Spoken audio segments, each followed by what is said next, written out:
On Somalia, it was reported that the Egyptian foreign minister has written to the UN, AU, and Arab League asking for immediate intervention to stop the conflict in Mogadishu. So I wanted to know if you've received that, what your thinking is.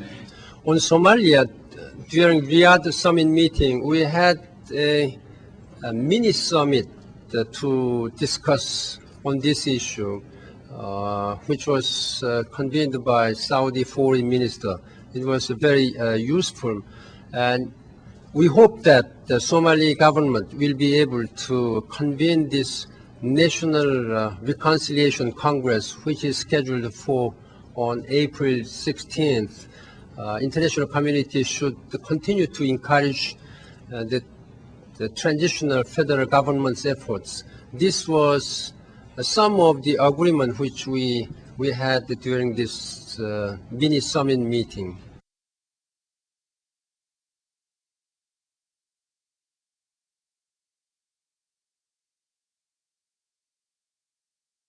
It's reported that some members of parliament are not being allowed to leave the country and go to Nairobi, and also that the U.S. Embassy in Nairobi called on you to stop detentions of opposition and of the press. What's your response to these? Why is that going on? What is that going on? The first part of your question is ruthless. When chaos takes place in a war-torn country, the government and its security forces are engaged in collection of weapons, ammunition, and explosives, who are the causes of the destruction in our country.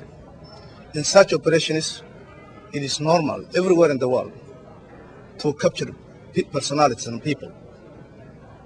Almost 127 were captured in Mogadishu during the collection of the weapons.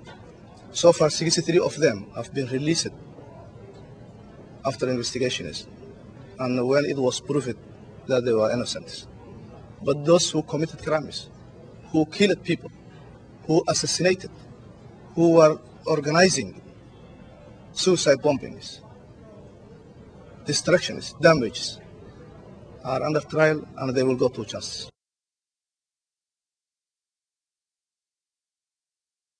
I went back after you spoke at the stakeout earlier and looked into these reports of members of the Transitional Parliament that were reportedly not allowed to leave the country. One was Osman Ali Hassan Atto, who it said was barred from flying to Nairobi, and it's rumored it's because he wanted to sue the Ethiopian troops for what he called theft from his belongings. But are you saying that none of these people? There's also one called Abdi Rashid Mohammed Hidig and Nasro Abdi Salam. Are these parliament members that are not being allowed to leave the country? What's their status? Let me correct you. Osman Atto and Abdi Rashid, they are members of the parliament. There are procedures and regulations. You cannot just overnight go to the airport and pick aircraft to go to anywhere. They didn't have permission from the parliament.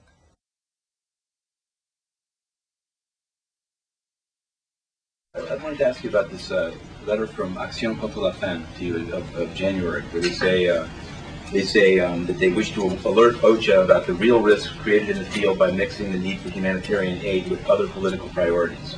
Do you think? I mean, at least the way I read it is, they seem to be saying that even what you're saying today may seem to be siding with the Ethiopian invasion, with the. I'm wondering what your response to that critique is, if you think they're ill-informed or speaking from Nairobi, and what your response has been to that critique. Are you the one that asked the question to the SG? Yes. Okay, I see. I'm happy to answer to you. This is part of a normal humanitarian debate. The debate has occurred years ago. It has to do with the blurring lines between humanitarian and politics. But you know that humanitarian politics is very difficult to be separated. You know that. What I'm saying is, if I want to have more victims today, I just drop the institutions that we have and we go back towards chaos.